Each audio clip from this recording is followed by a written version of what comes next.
जय हिंद एवरीवन। आज का वीडियो बहुत ही क्रूशियल होने वाला है।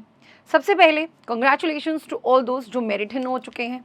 अब जो बच्चे मेरिट आउट हैं, अब क्योंकि इस बार एनडीए ने मार्क्स भी डिस्क्लोज कर दिए हैं, फिर भी उनका ये एक सवाल है कि मेरे मार्क्स रिकमेंडेड बच्चे से ज़्यादा हैं, फिर भी मेरा नाम मेरिट में क्यों नहीं है। सो ये वीडियो उस पर्टिकुलर डिस्कशन को लेके है वेयर इन यहाँ पे एनडीए कैसे अपने कैंडिडेट्स को रिकमेंड करता है और कैसे आपको ये समझना है कि आपको कहाँ रिकमेंडेशन मिलने वाली है। तो टॉकिंग अबाउट कि जो नंबर ऑफ रिकमेंडेड कैंडिडेट्स है वो है आपके 628, जबकि जो वैकेंसी आई है आपकी दैट इज 395। तो 395 वैकेंसी में 628 बच्चों का सिलेक्शन है, मोर लेस 233 आउट हैं। अब ये जो 233 स्टूडेंट्स आउट हैं उनमें से बहुत ऐसे बच्चे हैं जिनमें सिलेक्टेड कैंडिडेट से भी ज़्यादा स्कोर पाया हुआ है। तो लेट अस अंडरस्टैंड कि ये एनडीए का टाई ब्रेकर वर्क कैसे करता है। Talking about the tie principles, उनके प्रिंसिपल्स क्या हैं। इफ इन केस अगर दो कैंडिडेट्स का स्कोर सेम है तो कैसे चूज करेगा एनडीए अपने कैंडिडेट को।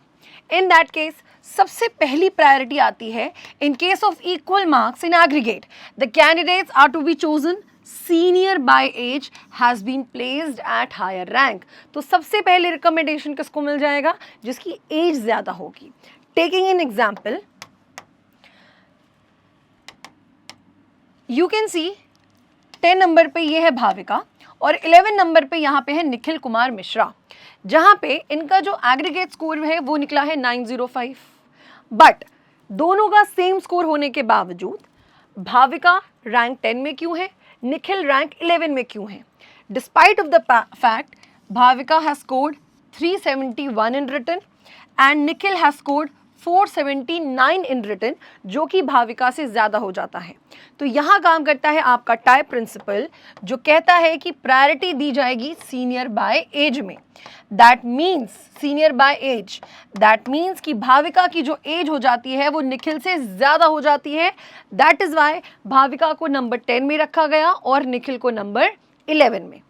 अब इन एनी केस मान लेते हैं कि दो कैंडिडेट्स का स्कोर तो सेम है ही है, साथ में उनकी एज भी सेम है। इन दैट केस आपकी प्रायोरिटी कहाँ होनी चाहिए।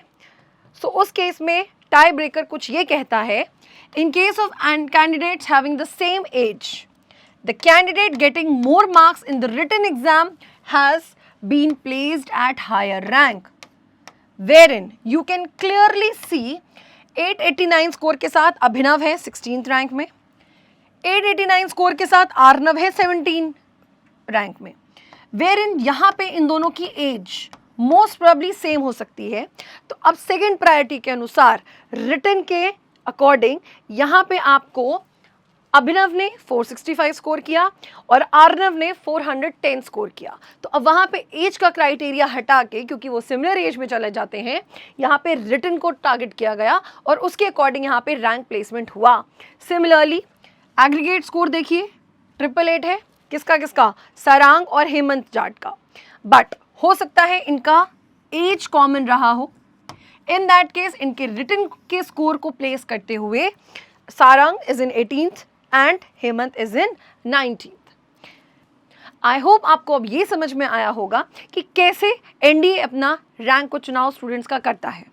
टॉकिंग अबाउट कि अगर आप भी चाहते हैं एक सर्वश्रेष्ठ सिलेक्शन का हिस्सा बनना और आप भी चाहते हैं कि आपकी भी मेरिट इन होना है और रैंक अच्छी पानी है, उसके लिए आपको क्या करना है, आज ही इनरोल करना है हमारी ऑफलाइन क्लासेस में, जो कि ऑलरेडी स्टार्ट कर दी गई हैं। उसके लिए you just have to call 9696330033, क्योंकि ये लिमिटेड पीरियड ऑफर है और बहुत ही नॉमिनल फीस में, और इन जैसे अनंत बच्चों के साथ एक सिलेक्टेड कैंडिडेट आपको भी बनना है, वो भी फाइनल मेरिट के साथ, क्योंकि हमें चाहिए स्कोर 550 प्लस। थैंक यू, जय हिंद।